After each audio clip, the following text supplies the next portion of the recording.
Massimo Bracali, prestazione robusta, è chiaro che tu dirai sì, dei complimenti me ne faccio fin lì perché mi interessano i punti, però intanto con questa mentalità Castiglione sta in lotta per la salvezza fino alla fine.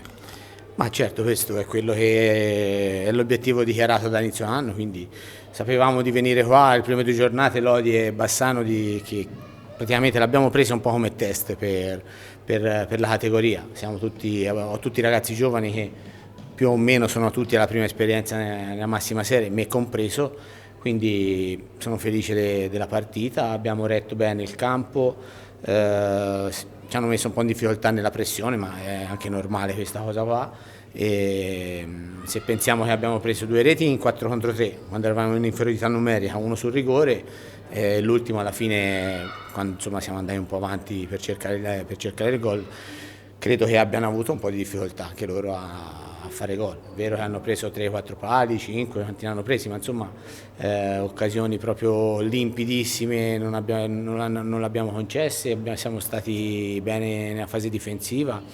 Abbiamo avuto anche le nostre belle occasioni per fare qualche gol, il portiere è stato bravo, ma devo dire solo bravi ragazzi, dai. Senti, ti porti a casa tenuta difensiva, sicuramente mentalità e poi adesso con queste basi, con queste prerogative si va all'assalto dei primi punti già al prossimo turno. Ma certo che mi porto a casa 2 belle partite, 2 belle prestazioni, dove credo che abbiamo un buon ritmo di gioco,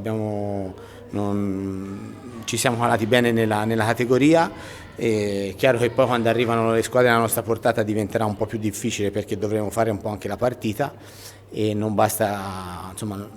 come in queste partite qua non abbiamo nulla da perdere e giochiamo prevalentemente nella fase difensiva. Però insomma sono fiducioso, ora sabato arriva il Grosseto, una squadra che comunque già nella massima serie da qualche anno, ha giocatori esperti, credo che comunque il pronostico resti sempre dalla loro parte, verranno credo a Castiglione insomma, col favore del pronostico e